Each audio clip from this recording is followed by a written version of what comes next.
압살롬이 아버지 다윗의 왕권을 찬탈하기 위해서 반란을 일으켰고, 압살롬의 반란은 압살롬이 죽임당함으로 끝났고, 이제 어느 정도 나라가 안정되어 갈 때 비그리의 아들 세바라는 사람이 또 반란을 일으켜요. 반란군을 모집하고, 거기 보면 20장에 보면 난류라고 한 표현을 씁니다. 20장 1절에 보면 난류 하나가 있으니 그 이름은 비그리의 아들 세바라. 베냐민 사람 비그리의 아들 세바라. 난류란 말은 정상적인 사람이 아니죠. 그러니까 자기 생각으로, 오늘날로 말하면 불량배, 그런 뜻이죠. 그러니까 압살롬도 사실은 아주 뛰어난 사람이었지만 마지막에 가서는 그 중심이 흔들려요. 그래서 사람들을 돈 주고 산 거예요. 그래서 난을 일으켰고, 세바도 그 난류입니다. 난류, 불량배. 그래서 또 자기가 스스로 왕이 되려고 하는 그런 계획을 세웠어요. 그러나 세바도 역시 죽임을 당하고 난이 그냥 끝나게 되죠. 그러니까 압살롬의 난도 죽음으로 끝났고, 세바의 난도 죽음으로 끝났고, 그게 우리에게 뭘 말씀하냐면, 사람이 아무리 애쓰고 힘써도 하나님의 계획을 넘어갈 수 없다. 그러니까 하나님이 이 세상 역사를 통치하고 계시고 하나님이 주인이시기 때문에 사람이 아무리 그래도 하나님의 계획을 추월할 수 없다. 그런 얘기고요. 오늘 본문에는 시간이 흘러가고 나서 이스라엘 땅에 기근 재앙이 듭니다. 거기 보면 1절에 보면 다윗의 시대에 연부년, 그 말은 계속해서, 그 말이 계속해서 3년 동안, 해마다 3년 동안 기근 재앙이 드는 거예요. 참 다윗도 굉장히 어려운 시대를 살아가는 겁니다. 물론 다윗이 우리아의 아내 바세바를 범한 결과도 있지만 그 이전에도 다윗은 그 인생 자체가 좀 힘들었어요. 왕으로 있는 동안에 그가 통치하는 이스라엘 나라에 기근 재앙이 돼, 매년 기근 재앙이 드는 거예요. 이때 다윗이 하나님 앞에 기도합니다. 1절 보세요. 다윗의 시대에 연부년 3년 기근이 있으므로 다윗이 여호와 앞에 간구하매. 하나님, 원인이 뭘까요? 라고 하나님 앞에 기도하니까 하나님이 알려주세요. 이는 사울과 피를 흘린 그 집을 인함이니 저가 기브온 사람을 죽였음이라. 그래. 왜 3년 동안 해마다 이런 심한 기근 재앙이 오는 줄 아냐? 사울 때문에 그렇다. 사울이 기브온 사람들을 죽였다. 근데 사울이 기브온 사람만 죽였나요? 그 주변에 전쟁을 하면서 굉장히 많은 사람들을 죽였거든요. 근데 하나님이 기브온 사람을 죽였다. 그 왜 그러냐? 우리 한번 여호수아 9장으로 갑니다. 여호수아 9장에 가보면 이스라엘 백성들이 여리고 성을 지나서 가나안 땅으로 진입을 할 때 기브온 사람들이 겁을 먹었어요. 그래서 자기들을 가장하고 와가지고 여호수아하고 거짓 맹약을 합니다. 9장 1절 시작. 요단 서평 산지와 평지와 레바논 앞 대변에 있는 햇사람과 아모리 사람과 가나안 사람과 브리스 사람, 히위 사람과 여부수 사람의 모든 왕이 이 일을 듣고 모아서 일심으로 여호와와 이스라엘로 더불어 싸우려 하더라. 누가? 기브온 거민이. 기브온 사람들이 자기를 이렇게 위장을 해요. 4절에 보면 꾀를 내요. 사신의 모양을 꾸미되 쭉 내려가요. 거짓말이죠. 사실은 그 변방에 사는 사람들인데 워낙 지금 여호수아가 인도하는 백성들이 무서운 거예요. 그러니까 자기들을 가장을 해요. 위장을 하고 여호수아에게 말합니다. 우리는 멀리서 온 사람들인데 당신들의 소식을 듣고 두려워서 왔습니다. 우리 서로 불가침 조약을 맺읍시다. 그래서 불가침 조약을 맺습니다. 15절 시작. 여호수아가 곧 그들과 화친하여 그들을 살리라는 언약을 맺고 족장들이 그들에게 맹세하였더라. 근데 여호수아가 실수했죠, 사실은.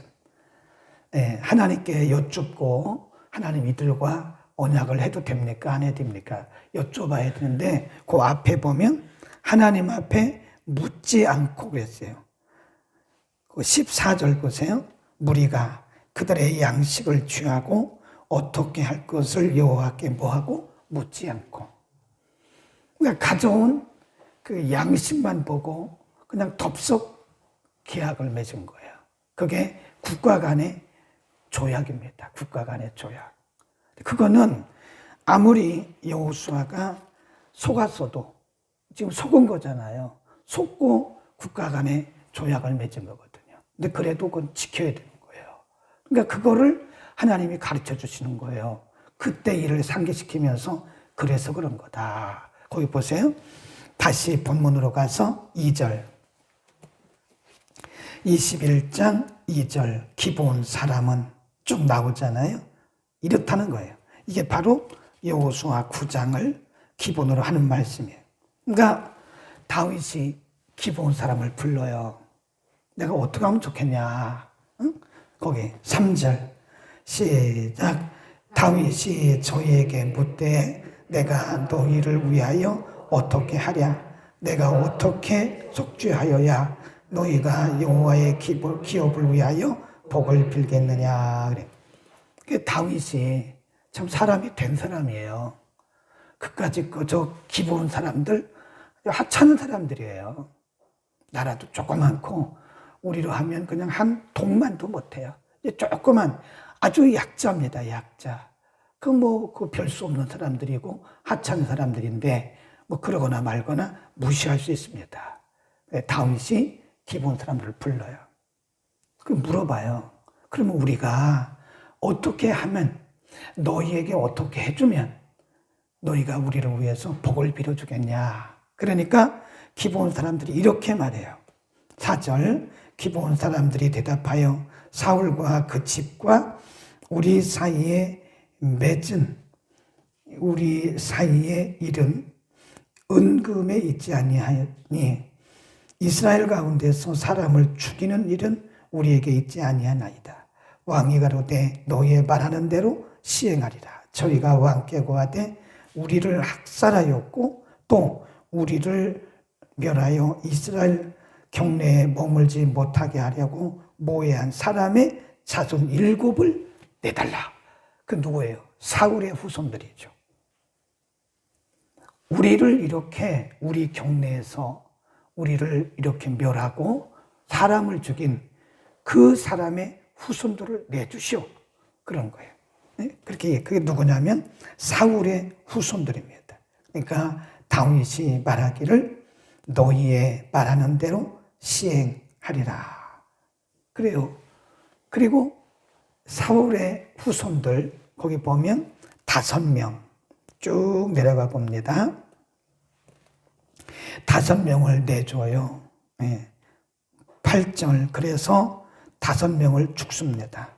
8절 맨 끝에 가보면 5 아들을 잡고 저희를 기본 사람의 손에 붙이니 기본 사람이 저희를 산 위에서 여호와 앞에 목매어 달게 저희 7사람이 함께 죽으니 죽은 때는 곡식배는 처음 날 곧 보리 배기 시작한 때더라. 이제 나중에 보면 5명 살아있는 사람, 그리고 2명은 요나단과 그의 뼈입니다. 뼈. 거기 보면 한번 보세요.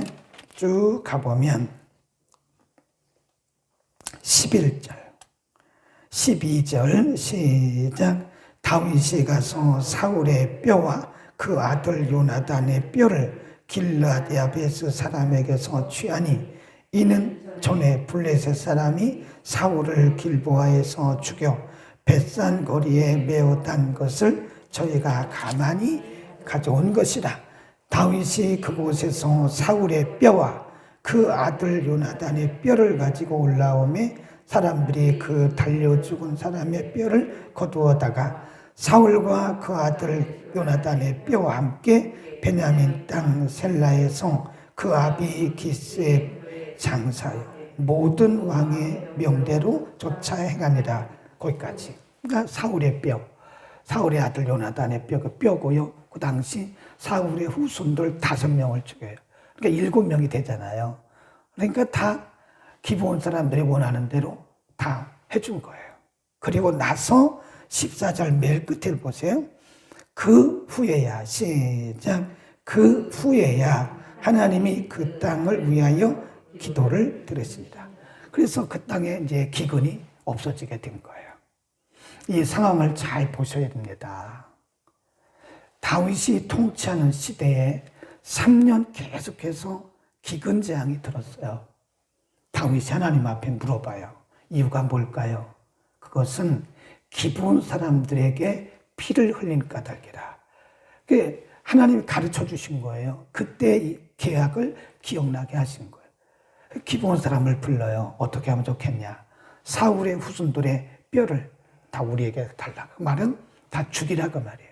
우리와의 계약을 해지하고 파약하고 이렇게 한 사람들을 죽인 그 후손들을 내어달라. 그래서 7을 다 정리하고 나니까 하나님이 그 재앙을 다 거두셨다. 이거 잘 보셔야 돼요. 기브온 사람들은 이방인입니다. 이방인. 어떻게 보면 보잘것없는 이방인이에요. 그런데 그들과의 계약도 하나님이 다 기억하세요. 여호수아 시대하고 다윗 시대는 이게 굉장히 긴 수백 년의 간격이 있는 때거든요. 근데 하나님이 수백 년이 흘러도 다 기억해요. 하나님께서 이 본문을 통해서 우리에게 말씀하시는 것이 언약 앞에 신실하라는 겁니다. 신실. 하나님 앞에도 신실해야 됩니다. 우리가 급하면 하나님 앞에 약속하잖아요. 하나님, 저요. 하나님 이거 문제 해결해 주시면 이렇게 할게요. 그것도 약속이에요. 우리가 글로 써가지고 하나님 앞에 서약한 건 아니지만, 서원한 건 아니지만 하나님과의 약속입니다. 하나님이 이 문제 해결해 주시면 제가 이렇게 하겠습니다. 하나님, 저 이렇게 아픈데 병 고쳐주시면 이렇게 하겠습니다. 하나님, 제가 지금 굉장히 복잡한 상황에 있는데 이 복잡한 상황 속에서 하나님 저에게 자유를 주시면 제가 이렇게 하겠습니다. 그게 약속이에요. 꼭 우리가 소원을 하지 않았을지라도 약속입니다. 그거 신실하게 지켜야 된다는 거예요. 아멘. 그러니까 성경에 보면 함부로 소원하지 말라는 거예요. 다급하면 하나님 앞에 무슨 얘기를 못합니까? 사람들이. 다급하면 이 얘기 저기 다 해요. 그리고 일단 그런 상황이 해결되면 싹 잊어버려요. 그거는 불성실입니다. 아무리 내 상황이 좋아져도 그건 지켜야 돼요. 물론 인간이기 때문에 완벽하게 지킨다는 것은 어려울 거예요. 그러나 성실함을 보여야 돼요. 성실함. 성실, 하나님 앞에 우리가 성실하게 그 말씀대로 살려고 하는, 성실하게 지키려고 하는 그 중심이 있다는 것을 하나님 앞에 보여야 됩니다. 우리는 하나님 앞에, 하나님의 말씀 앞에, 또 약속 앞에 신실해야 돼. 가끔 보면 어떤 분들은 기도는 너무 잘해요. 근데 삶을 보면 아니요. 그거는 아니에요, 여러분. 우리가 아무리 입술로 뭐 기도 이렇게 해도 우리의 삶이 그 기도의 내용을 뒷받침해 주지 못하면 그 기도는요, 허공을 친 거예요, 허공을. 그냥. 하나님 앞에 허공을 펑펑 치는, 공수표 날리는 거예요, 그냥. 그런 거 참 많이 봤어요, 제가. 목회하면서 참 기도를 열심히 잘해요. 열심히 한다는 게 아니라 말로 기도를 얼마나 잘하는지 몰라요. 그런데 삶에서 보면 말씀대로 안 살아요. 자기 멋대로 해요. 자기 방식대로 살아요. 그건 신실하지 못한 겁니다. 기도한 것만큼 우리가 완벽하게 어떻게 살겠어요? 그러나 우리의 중심을 보여야 되지 않겠습니까? 내가 기도한 것만큼 우리는 그렇게 살려고 중심을 보여야 되는 거예요. 아멘. 설교하는 사람이 설교는 잘해요, 아주. 저도 그럴 수 있어요. 설교는 아주 잘합니다. 그런데 삶의 모습을 일단 강단에서 내려오면 생활을 보면 그게 아니에요. 그럼 누가 그 사람의 설교를 신뢰를 하겠습니까? 저도 내가 은혜 받은 것만큼 우리의 삶이 그걸 보증해 줘야 돼요. 은혜는 많이 받았는데 삶을 보면 아니요. 그러면 은혜 받은 이유가 뭡니까? 은혜 받은 이유가 뭐예요? 삶으로 하나님 앞에 말씀 앞에 신실해야 된다. 또 한 가지. 오늘 이 본문을 보면서 그제서야 하나님이 이들의 기도를 들으셨다. 그 전까지는 기도를 안 들으신 거예요. 왜 그러죠? 사람과의 약속을 안 지킨 거예요. 다윗이 안 지켰나요? 아니잖아요. 사울이 안 지킨 거예요. 사울이 기브온과 여호수아 시대에 맺었던 그 계약, 국가 간의 계약을 무시한 거예요. 잊어버린 거예요. 그리고 기브온 사람들을 막 죽인 거예요. 그러니까 기브온 사람들이 하소연을 한 거예요. 하소연을. 여러분, 우리가 약자라고 그거 함부로 하면 안 됩니다. 성경에 보면요, 고아, 과부, 나그네를 함부로 하지 마라. 그들이 하나님 앞에 호소하면 내가 듣는다 그랬어요. 하나님이. 약자들을 함부로 대하는 것은요, 어쩌면 우리의 기도가 막힐 수 있어요. 14절 다시 한번 보세요. 끝에 반드시 줄을 거놓으세요. 그 후에야, 시작. 그 후에야 하나님이 그 땅을 위하여 기도를 들으시니라.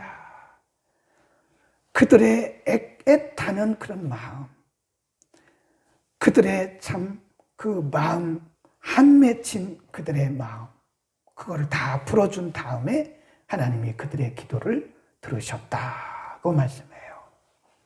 사람과의 약속, 이거 우리가 쉽게 생각하면 안 됩니다. 우리가 인간인데 어떻게 그 약속을 다 기억하겠습니까? 사람과의 약속을.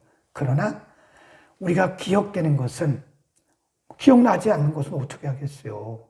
기억나게 해달라고 기도하세요. 그러나 기억나는 것은 우리가 그 약속도 지켜야 됩니다.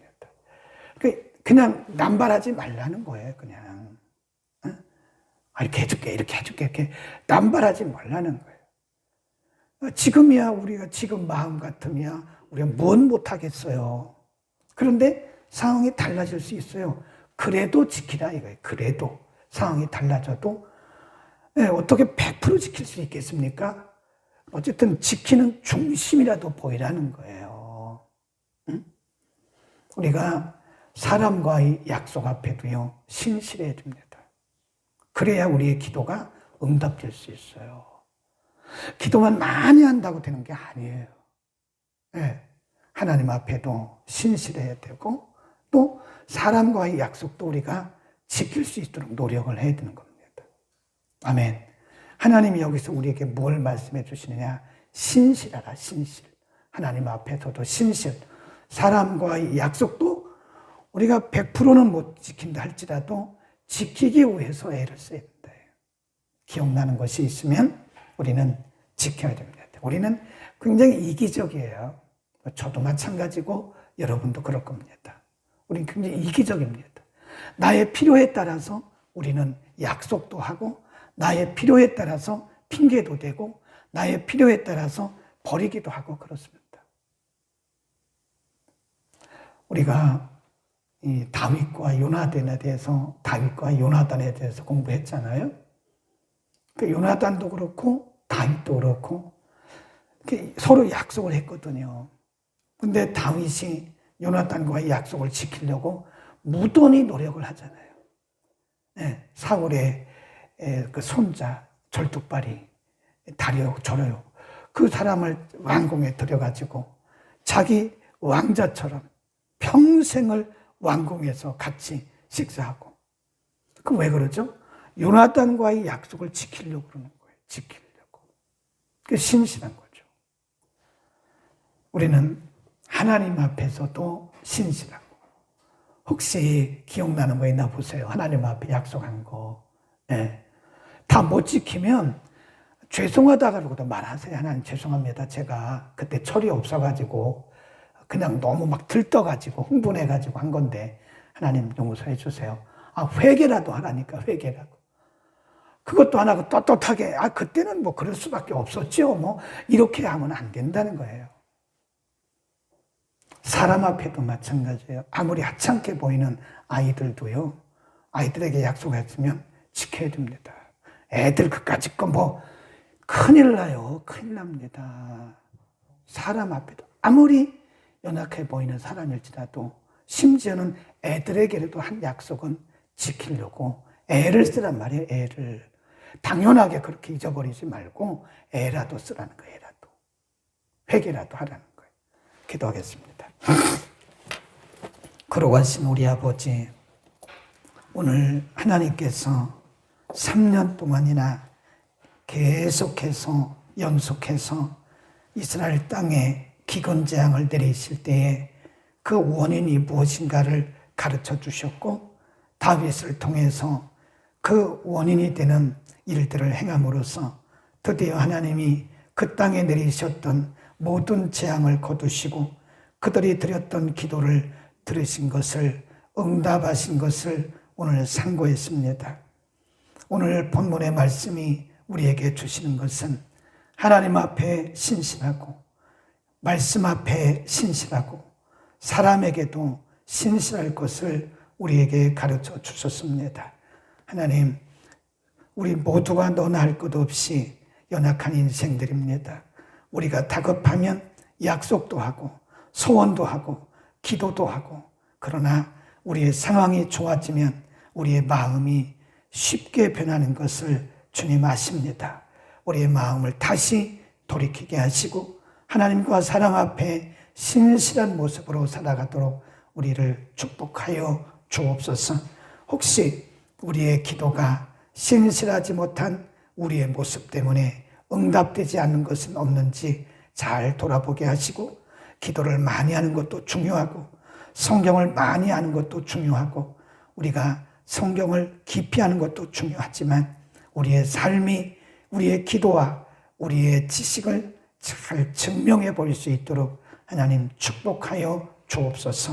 예수 그리스도의 이름으로 기도드립니다. 아멘.